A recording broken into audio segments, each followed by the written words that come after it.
오늘 말씀은 사도행전 5장 1절에서 11절까지 말씀입니다. 신약 193페이지입니다.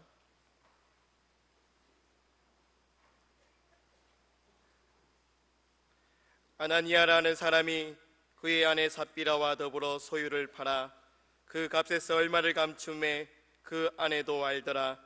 얼마만 가져다가 사도들의 발 앞에 두니 베드로가 이르되 아나니아야, 어찌하여 사탄이 내 마음에 가득하여 내가 성령을 속이고 땅값 얼마를 감추었느냐? 땅이 그대로 있을 때에는 내 땅이 아니며 판 후에도 내 마음대로 할 수가 없더냐? 어찌하여 이 일을 내 마음에 두었느냐? 사람에게 거짓말한 것이 아니요 하나님께로다. 아나니아가 이 말을 듣고 엎드려져 혼이 떠나니 이 일을 듣는 사람이 다 크게 두려워하더라. 젊은 사람들이 일어나 시신을 사서 메고 나가 장사하니라.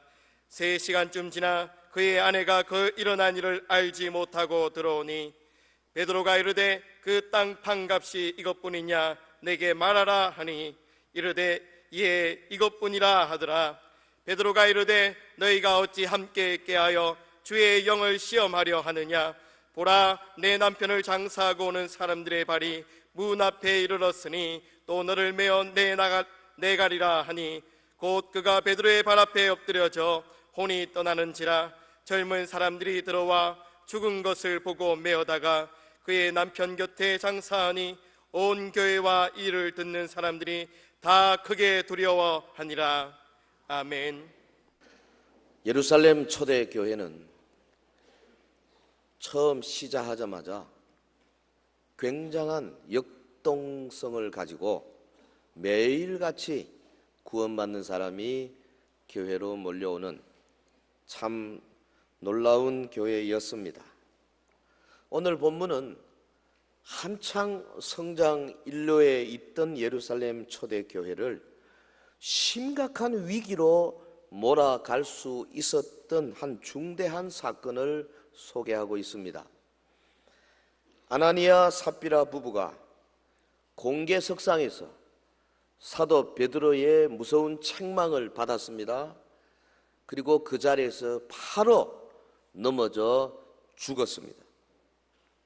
이 사건은 교회 외적인 것으로부터 온 것이 아니라 교회 내부에서 발생한 사건이라는 점에서 문제의 심각성이 더 크다고 할 수 있습니다. 아나니아와 삽비라 부부가 거짓 봉헌으로 성령님과 사도들을 속이려 하다가 하나님께 심판받은 사건, 한마디로 말하면 이 사도행전 5장의 사건이 바로 이것입니다.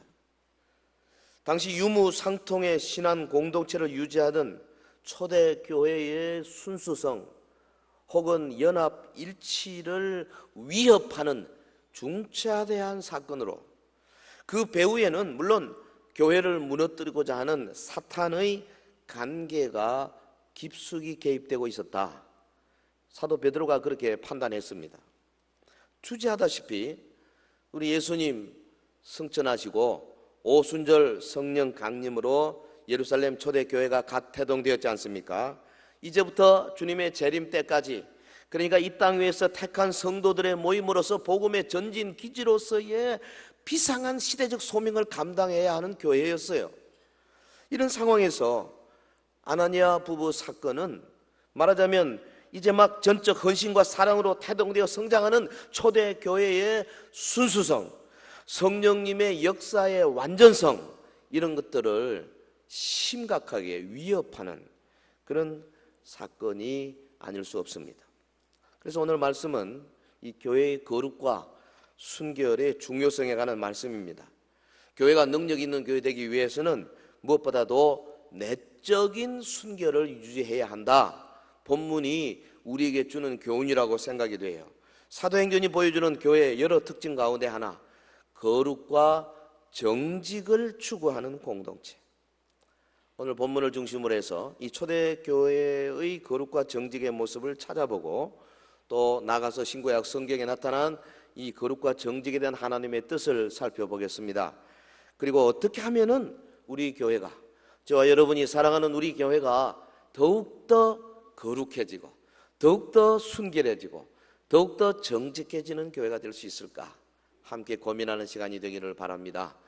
자, 첫 번째, 초대교회의 거룩과 정직의 모습입니다. 본문이 우리에게 주는 강력한 메시지는 한마디로 말하면 아무리 효율적이고 그럴듯한 이유가 있다 할지라도 속임수를 쓰는 것은 이거는 주님의 방법이 아니다. 결과가 아무리 찬란하고 아무리 많은 열매를 맺는 것처럼 보이더라도 그 과정에서 속임수 쓰면 안 된다. 부정직하면 안 된다. 아주 강한 메시지입니다. 지금 이 본문의 사건, 아나니와 삽비라 부부가 땅을 판 돈의 일부를 감추고는 여러 사람 앞에 나와가지고 이게 전부를 헌금합니다. 그러면서 하나님과 사람들을 속였습니다. 하나님께서 사도 베드로에게 지식의 말씀을 주시지 않습니까? 즉시 알아챘습니다. 너 속에 사탄이 가득 들었구나. 네가 하나님도 속이고 우리도 속이고. 여러분, 사도 베드로가 성령 충만해서 그것을 딱 선언했을 때 하나님께서 그냥 아나니아를 치시고 삽비라를 치시고 그래서 그 자리에서 즉사했어요. 우리가 이런 본문을 읽으면서 당혹스럽지 않을 수가 없습니다. 여러분, 예루살렘 교회가 어떤 교회인데요? 은혜와 사랑이 넘치고 성령이 충만한 공동체 아닙니까? 만세대 교회의 원형이 되는 교회입니다. 그런데 예루살렘 초대교회에서 이 거짓 헌금으로 성령과 교회를 기만하는 사건이 발생했으니 얼마나 당황스럽습니까? 근데 우리 한 가지 알아야 할 것은 이 세상에 어떤 교회도 완전한 교회가 없다는 사실이에요. 아멘. 왜 그러냐면 우리가 거듭난 성도들이 교회를 모인다 할지라도 우리 아직 여전히 타락한 심성을 갖고 있어요. 부단히 성령님께서 인도하시도록 우리가 말씀에 붙잡히고 해도 여전히 우리가 아직 부족한 점이 있고 또 넘어질 수밖에 없는 연약한 죄인인 거죠. 아나니와 삽비라 자원해서 부동산 팔아서 헌금했습니다. 자원했어요. 매우 좋은 일입니다. 그런데 가슴 아픈 것은 뭐냐 하면 이 헌금한 동기가 영적인 질투심에 있었다는 거예요.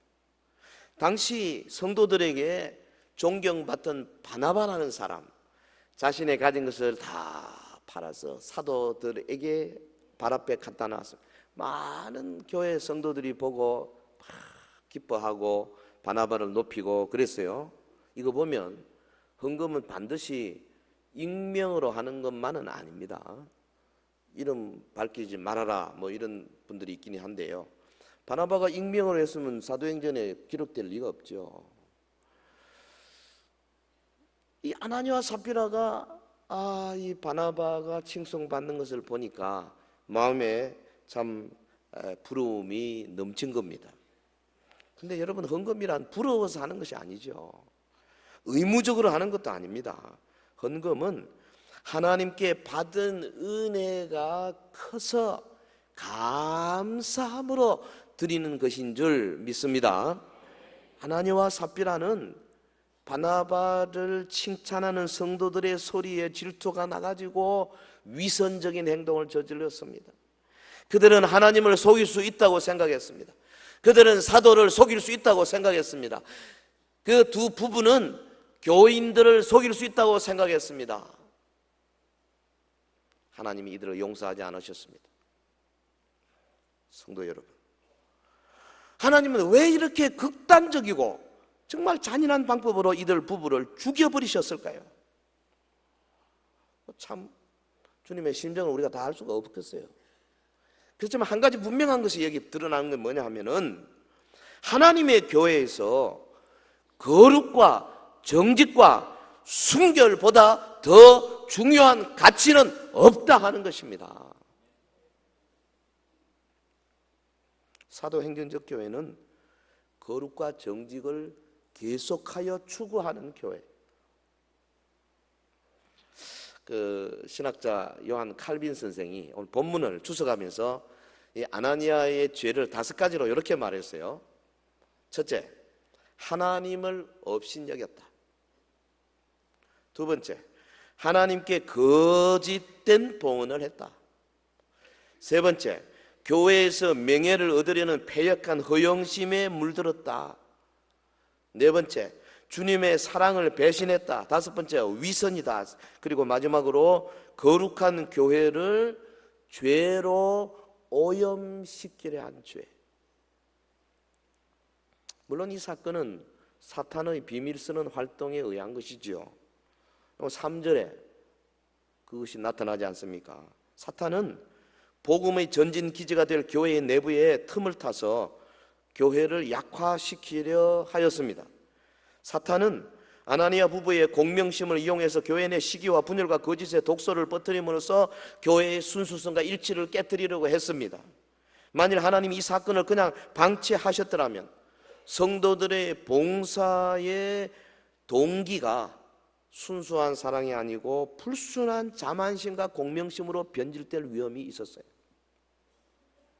그래서 하나님께서는 사탄의 음모로부터 하나님의 교회를 지키기 위해서, 순수성을 지키기 위해서 사탄의 하수인이 되어가지고 성령과 교회를 기만한 아나니아 부부를 엄격히 심판하십니다. 보면 10절에 보면 곧 엎드러져 그랬어요. 곧 엎드러져. 무슨 말입니까? 하나님의 심판이 얼마나 신속하게 집행되어 버렸는가. 말하자마자 그 자리에 엎드려 죽었어요.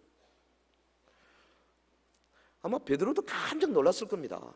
하나님이 그렇게 하실.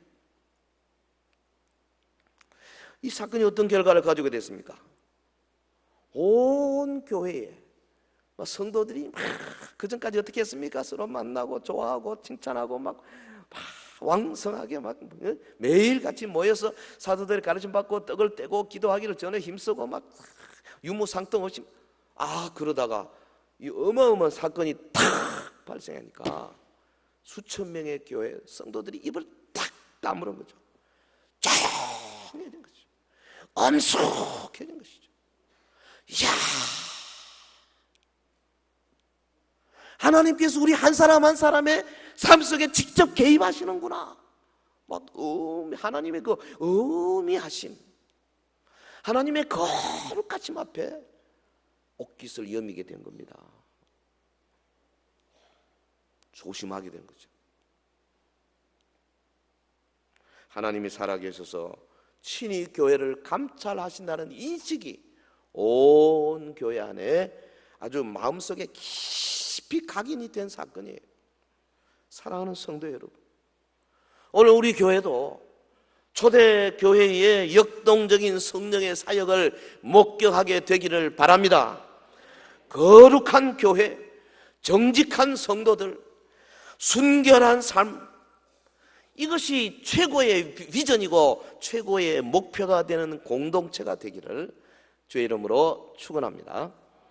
자, 본문을 좀 넘어서 성경 전체가 이 거룩에 대해서 어떻게 말하고 있는가? 두 번째, 신구약 성경에 나타난 하나님의 뜻을 살펴보겠습니다.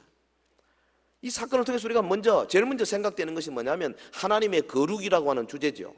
하나님의 거룩. 선지자 이사야서에 여러 번 The Holy One of Israel, 이스라엘의 거룩한 자, 이스라엘의 거룩한 자 22회 계속 언급했어요. 하나님과 관계되는 것은 다 거룩하다는 거예요. 예? 여러분, 하나님과 연결되는 것은 다 거룩한 거예요. 하나님의 교회 거룩합니다. 할렐루야. 하나님의 말씀 기록된 책 거룩합니다. 성경입니다. 하나님께 예배드리는 모든 기물들 성구, 거룩할 성자를 씁니다. 하나님의 말씀을 전하는 직분 성직입니다. 그래서 목사는 성직자입니다. 여러분, 하나님과 연결되는 모든 직분들 다 거룩한 성직이에요. 하나님의 예배하는 장소, 성전이라 그러지 않습니까? 성소, 성막. 광야 떨기나무에서 모세를 부르신 하나님께서 모세에게 모세야 내 발에서 신을 벗어라 그러지 않습니까? 출애굽기 3장에 하나님 앞에 가까이 나오는 자는 세상에 때 묻은 신발을 벗어야 합니다. 마음속에 있는 정욕의 신발을 벗어야 합니다. 그게 하나님 앞에 나오는 자가 해야 할 일이에요. 거룩해야 돼요. 하나님은 율법을 통해서 이스라엘이 거룩해야 할 것을 직접적으로 명령하셨습니다. 레위기 11장 44절에 나는 여호와 너희 하나님이라 내가 거룩하니 너희도 몸을 구별하여 거룩하게 하고. 하나님이 거룩하시기 때문에 하나님의 백성도 거룩해야 된다는 겁니다. 여러분, 하나님의 뜻은 우리의 거룩함에 있어요. 사도 베드로의 권면을 들어보십시오. 베드로전서 1장 14절 너희가 순종하는 자식처럼 전에 알지 못할 때에 따르던 너희 사욕을 본받지 말고 오직 너희를 부르신 거룩한 이처럼 너희도 모든 행실에 거룩한 자가 되라. 기록되었으되 내가 거룩하니 너희도 거룩할지어다. 할렐루야. 우리가 거룩해야 하는 가장 중요한 이유는 우리를 부르신 하나님께서 거룩하시기 때문이라는 거예요. 우리 아버지는 만유의 주제시고 천지를 창조하신 전능하신 분이십니다. 우리가 그분의 자녀가 되었기 때문에 그에 맞춰서 우리의 삶도 우리의 성품도 우리의 인격도 변화되어서 거룩함에 이르러야 된다는 겁니다. 우리가 거룩해야 되는 이유가 여러 가지 있습니다만 또 다른 중요한 이유는 뭐냐 하면 하나님의 심판이 있기 때문입니다. 이 땅에서 우리의 삶은 나그네의 삶이지 않습니까? 그래서 우리가 지금 나그네의 삶을 산다고 하는 것을 우리 마음에 확신하면 좀 더 거룩에 가까이 갈 수가 있어요. 여러분, 롯은 이 나그네 신분을 알지 못해가지고 가나안을 떠나서 소돔성으로 갔잖아요. 그래서 결국 온 가족이 망하고 말았습니다. 하나님이 심판하신 이유는 오직 하나입니다. 이 땅에서 거룩하고 정직한 삶을 살았느냐 아니냐. 지금은 용서와 자비가 있어요. 지금은 어떻게 비벼볼 수가 있습니다.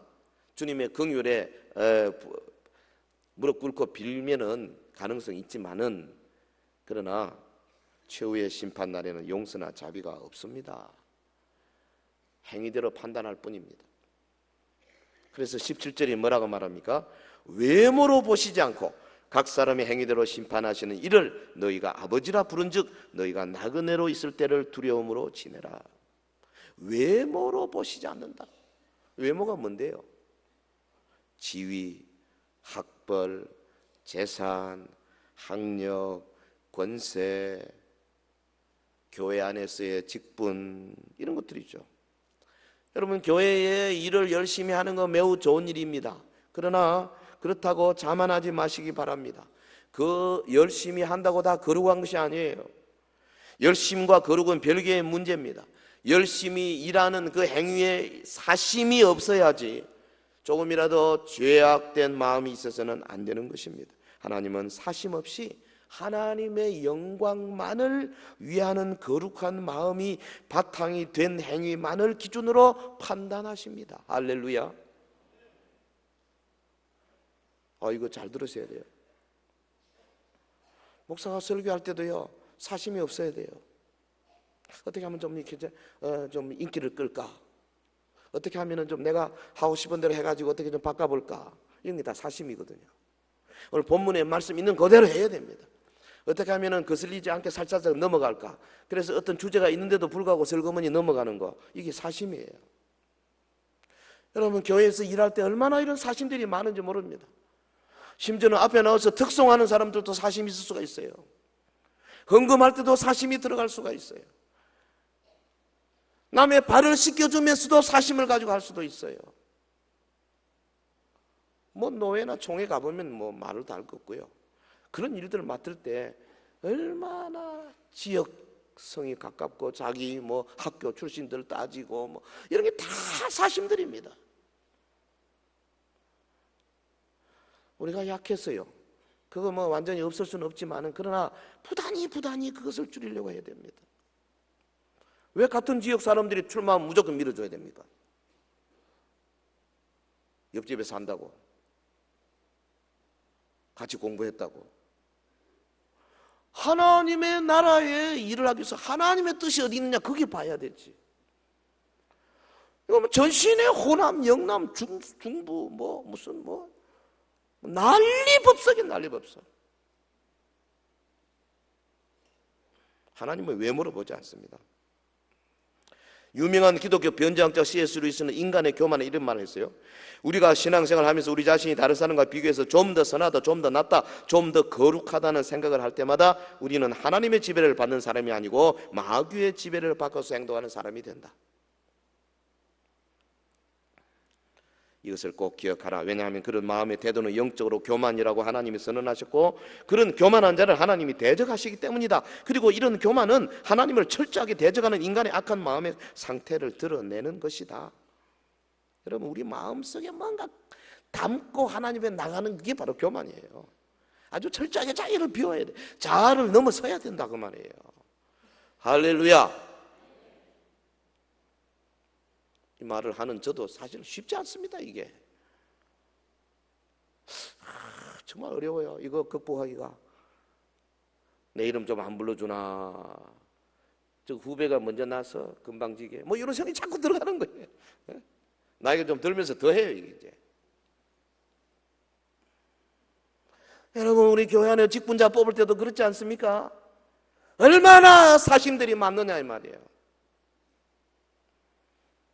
사돈의 팔촌이니까 뭐니까, 동양이니까 뭐니까, 나하고 생각이 비슷하니까.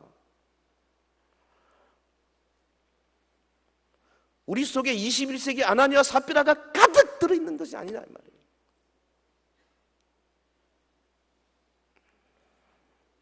참 이런 주제는 설교하기 싫은 주제예요, 사실은.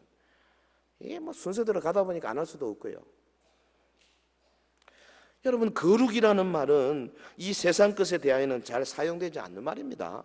하나님 자신만 거룩하시고, 따라서 하나님께로부터 나온 것들이나 하나님께 속한 것들만 거룩하기 때문에 그래요. 하나님은 이스라엘을 택하여 하나님의 백성으로 삼으셨습니다. 그래서 이스라엘 백성들이 거룩한 백성이 된 거죠. 하나님이 이스라엘 백성을 향하여서 레위기 11장 45절에 나는 너희의 하나님이 되리고 너희를 애굽 땅에서 인도하여 낸 여호와라, 내가 거룩하니 너희도 거룩할지어다. 할렐루야. 우리 교회를 향해 하나씩 말씀 아닙니까? 내가 거룩하니, 성인교회 성도 여러분, 너희도 거룩할지어다. 이 말씀 하시면서요, 하나님이 거룩한 백성의 삶에 대해서 어떻게 하면 이렇게 되느냐, 구체적인 방법 중에 첫 번째가 제사였습니다. 예배. 첫 번째가 제사. 제사는 인간을 타락하게 만든 이 죄를 완전히 속죄할 수는 없어요. 그러나 이 엄밀한 의미에서 보면 제사는 장차 오실 예수 그리스도의 십자가 보혈을 상징하지 않습니까? 그러니까 제사를 드리면서 짐승을 잡아 피를 뿌려서 번제단을 올리고 막 태우면서 사람들이 뭘 생각하겠습니까? 내가 사실은 저 위에 올라가 타 죽어야 되는데 저 짐승이 양 소가 나를 대신해 죽는구나. 경건하게 되죠. 조금이라도 거룩적으로 가게 되지 않습니까? 그렇지만은 그거 완전히 속죄가 안 되니까 계속 드리셔야 했어요. 하나님은 그래서 인간의 죄를 근원적으로 해결하고 온전히 거룩하게 하시고자 독생자 예수 그리스도를 이 땅에 보내주신 겁니다. 그래서 예수 그리스도를 믿는 이들은 그 죄를 용서받고 거룩한 백성이 되었다 하는 뜻에서 성도 이렇게 부르는 거죠. 할렐루야. 따라합시다. 성도. 성도. 우리가 불려줄 수 있는 가장 좋은 이름이 성도입니다, 사실은. 근데 오늘날 교회는 성도를 너무 싼값에 팔고 있어요. 그래서 집사 아닌 사람은 성도예요. 직분 없으면 무조건 성도. 아무나 성도 되는 거 아닙니다, 여러분. 십자가 보혈 앞에 깨어지고 부서지고 거룩하게 된 사람이 성도예요. 믿습니까?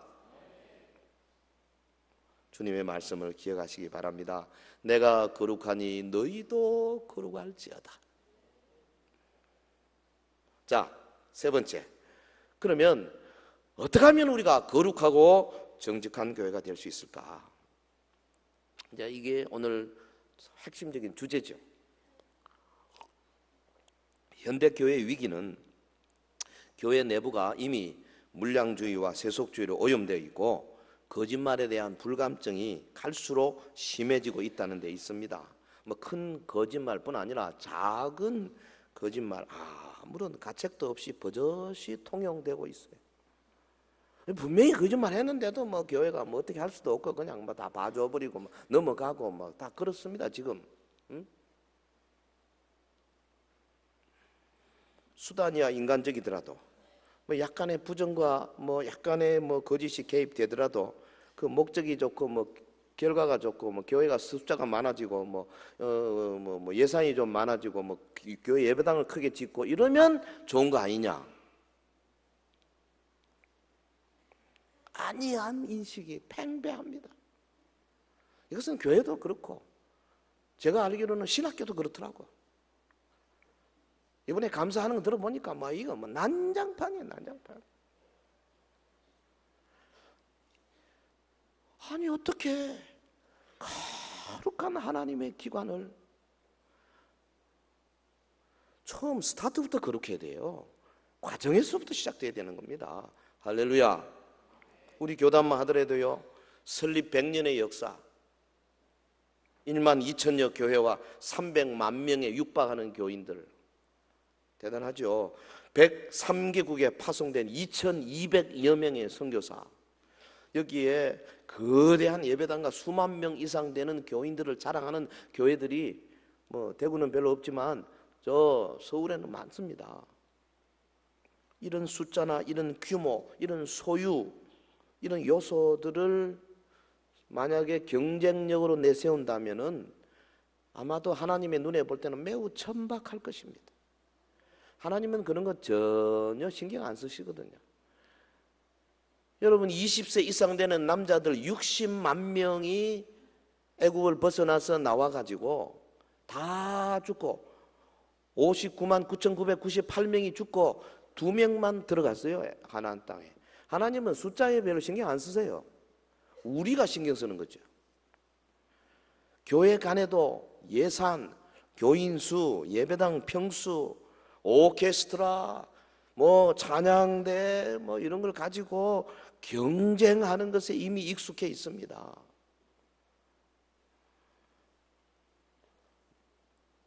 뭐 어느 정도 하긴 해야죠. 네. 그러나 이걸 가지고 경쟁한다는 경쟁력을 평가한다는 것은 유치하기 짝이 없는 것. 성경적인 관점에서 볼 때 그뿐입니까? 교회마다 교인의 숫자를 불리기 힘쓰죠. 우리 교단은 세례교인 헌금을 해야 되기 때문에 많이 못 불려요. 왜냐하면 숫자를 많이 하면은 헌금을 많이 총에다 올려야 되기 때문에 그래서 오히려 낮추는 경향이 좀 있습니다. 뭐 숫자가 좀 어렵죠. 왜냐하면 6개월씩 안 나오는 사람을 치어야 될 것이냐 말아야 될 것이냐 그건 참 하나님은 아시지만은 어찌됐든 지난번 통계에 그런 게 있었어요. 기독교 각 교단의 교인수 통계를 합치니까 각 교단은 교인수 다 통계하니까 우리나라 전체 인구 30% 됐. 이거 웃지 못할 일입니다. 이 간정 집회 얼굴이 많이 알려진 사람들 간정 솔직히 정교하게 과장될 가능성이 많습니다. 한 번 하고 두 번 하고 세 번 하다 보면 때가 묻게 돼 있어요. 성도들 간에도 작은 거짓말의 양심의 가책 안 받는 사람이 많은 것 같아요. 11조란 이름으로 드려지는 헌금이 정확하지 못한 경우도 많습니다. 뿐만 아닙니다. 교회 안에 목회자나 중직자들의 성적인 범죄가 늘어나고 있어요. 수많은 스캔들이 그것을 증명하고 있습니다. 교회 재산 문제로 분쟁이 일고 있는 교회가 줄을 잇고 있습니다. 서울의 큰 교회 지금 그 목사님은 감옥에 갇혀 있습니다.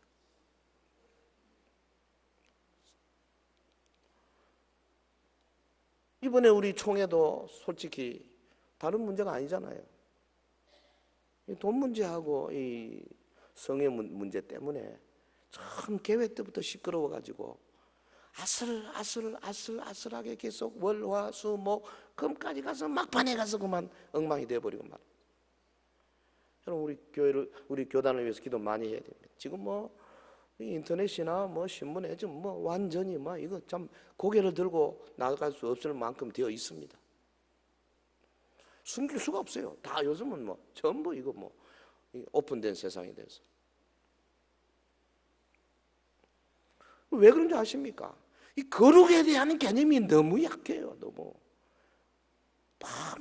뻔뻔해요. 잘못을 해가지고 하고만 고백하고 두 손 들면 우리가 용서해 줄 수도 있는데도 그걸 막아내기 위해서 막 서울에서부터 막 용력을 150명씩 불러가지고 시커먼 친구들 막 덩치들 쫙 깔아가지고, 아니 우리 목사들이 용력 사이에 막 그냥 뭐 신분증 내고 그러고 다녀야 되겠어요? 여러분, 거룩이 깨어지고 나니까 완전히 세상 사람들이 상식으로도 이해 못하는 수준으로 추락하는 것이 이 영적인 세계예요. 사랑하는 성도 여러분, 교회가 가져야 할 최고의 경쟁력은 딴 게 아닙니다. 세상이 결코 흉내낼 수 없는 것이 되어야 하는 겁니다. 그것이 뭡니까? 거룩함이고 순결함입니다. 아무리 큰 교회를 목회해도요, 도덕성에 치명적인 문제가 있으면 이미 경쟁력을 상실한 겁니다. 최소한 목사는 정직해야 합니다. 최소한 그리스도인은 믿을만 해야 합니다. 교회 안에는 순수한 열정으로 가득하는 말을 들어야 합니다. 그것이 바로 교회의 진정한 경쟁력입니다. 우리 시장에서 일하시는 분들, 사업하시는 여러분들요, 여러분이 업계에서 최소한 저분은 서현교회 집사고, 서현교회 장로고, 서현교회 권사고, 서현교회 성도이기 때문에 믿을 수 있다, 이 말을 들어줘야 합니다. 동의하시면 아멘.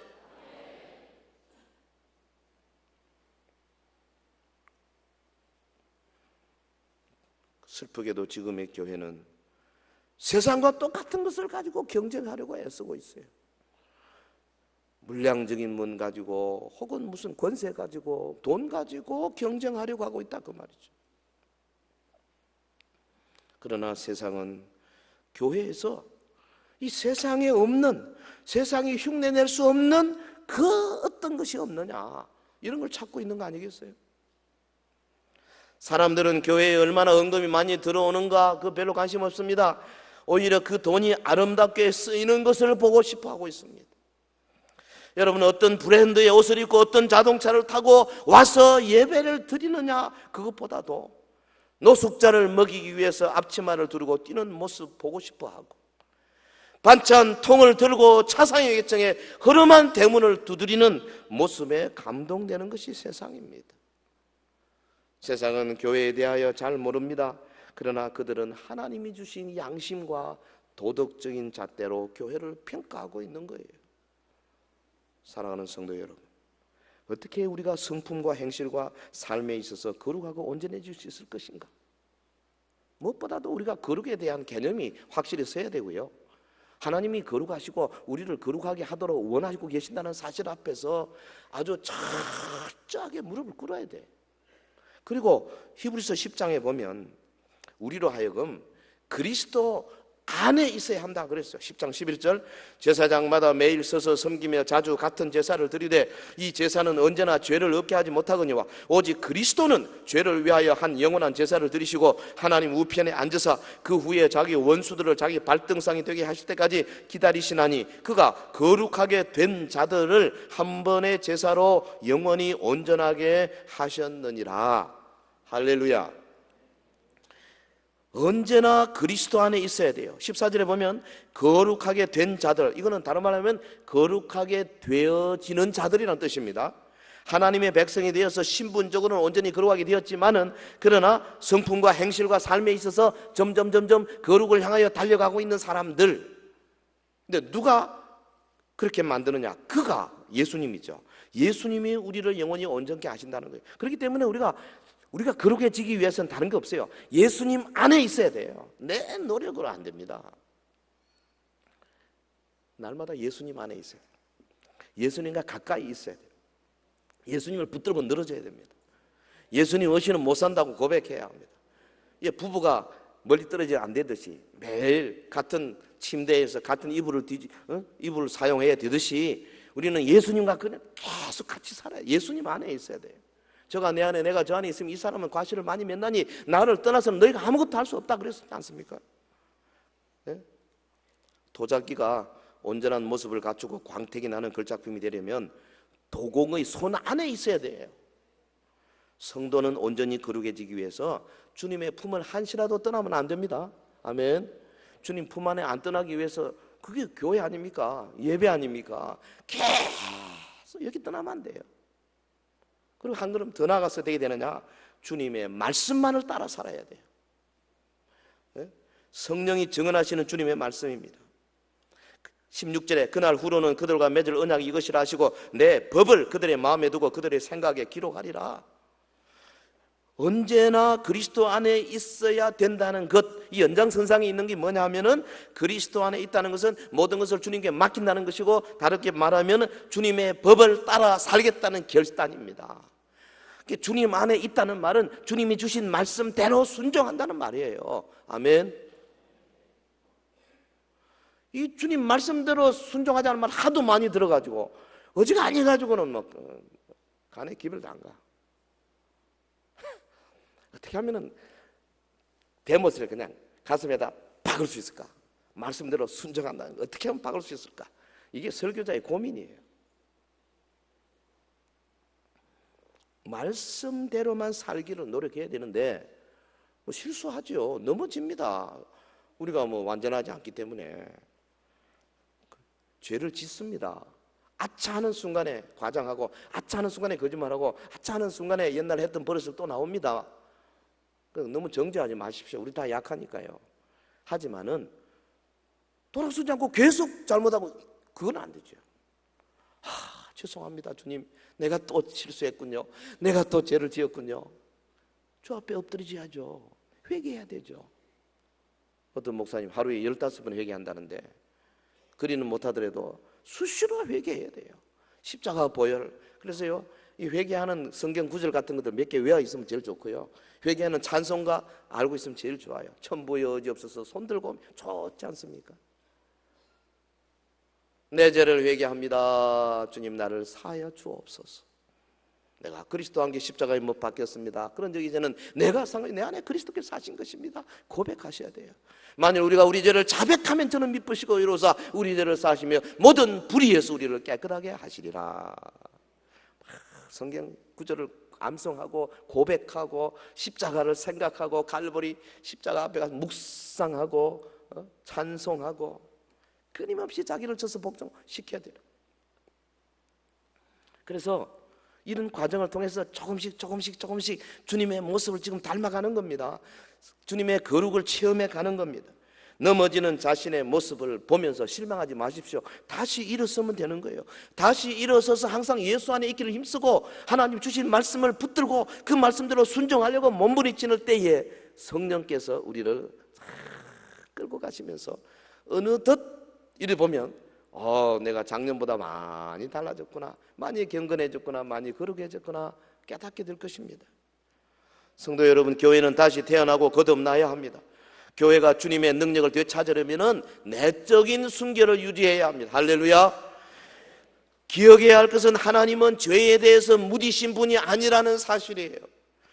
하나님은 그리스도의 피로 사신 교회가 죄악된 수단과 방법으로 오염되는 것을 결코 묵과하지 않으십니다. 오늘 본문에 보면 주님은 주께서 정하신 징계의 계율을 그대로 시행하셨습니다. 교회를 깨고 교회를 오염시킬 때에 그대로 잘라내버리셨습니다. 아나니아와 삽비라가 베드로 사도의 꾸짖음을 듣고 그 자리에 즉사한 것은 하나님의 징계입니다. 그들의 봉헌, 사기, 그건 단순한 죄가 아니라 하나님을 기만하고 교회에 치명적인 해악을 끼치는 것이 되었기 때문에 그렇습니다. 그뿐입니까? 하나님의 여리고 정복 그 도중에 그랬잖아요. 전리품을 자기 장엄하게 숨긴 아간을 기어코 제비 뽑아가지고 찾아내어서 아골 골짜기에서 돌로 쳐 죽이도록 하셨습니다. 이게 하나님의 방법이에요. 하나님은 교회가 혼탁해지는 것을 매우 싫어하십니다. 하나님은 교회가 인본주의로 넘어가는 것을 굉장히 싫어하십니다. 하나님은 교회 안에 세속주의가 밀려오는 것을 무지무지하게 싫어하십니다. 하나님은 교회의 거룩을 해치는 것을 절대 묵과하지 않으십니다. 그러므로 주님의 교회는 주께서 정하신 징계의 계율을 반드시 실행해야 합니다. 디모데후서 2장 25절에 거역하는 자를 온유함으로 훈계할지니 혹 하나님이 그들에게 회개함을 주사 진리를 알게 하실까 하며 그들로 깨어 마귀의 올무에서 벗어나 하나님께 사로잡힌 바 되어 그 뜻을 따르게 하실까 합니다. 장로교 창시자 요한 칼빈은 참 교회의 세 가지 지표를 이렇게 말했어요. 첫째가 말씀이 정당하게 선포되어야 한다. 말씀이 진리가 선포돼. 두 번째가 성례가 정당하게 집행되어야 한다. 아무나 세례 주면 안 된다. 성찬, 성령이 임재한 거룩한 자리에서 성찬식 해야 된다. 세 번째, 권징을 정당하게 집행해야 한다. 교회가 권징 잘해야 한다. 예를 들어서 계명을 어기는 자는 한 번, 두 번 훈계한 다음에 하지 않을 때는 징계해야 한다. 그런데요, 제가 보니까 처음 두 개, 말씀과 성례는 그런 대로 우리가 신경을 쓰고 하는데, 세 번째 이 권징은 온데간데 사라지고 없어요. 지금 21세기는 권징 없는 시대입니다. 참 교회가 되기는 처음부터 텄어요. 칼빈의 입장에서 보면. 근데 사도행전 5장을 우리가 읽으면서 아나니아와 삽비라 사건을 보면서 다시 한번 마음에 감동하는 것은 하나님의 심정이 되어야 되겠구나. 사랑하는 성도 여러분, 교회와 교인들은 이 세상의 도덕과 윤리의 기준이 되어야 합니다. 성직자와 성도는 보정수표의 대명사가 되어야 할 줄로 믿습니다. 장로, 집사, 권사는 이 민족의 양심이 되어야 합니다.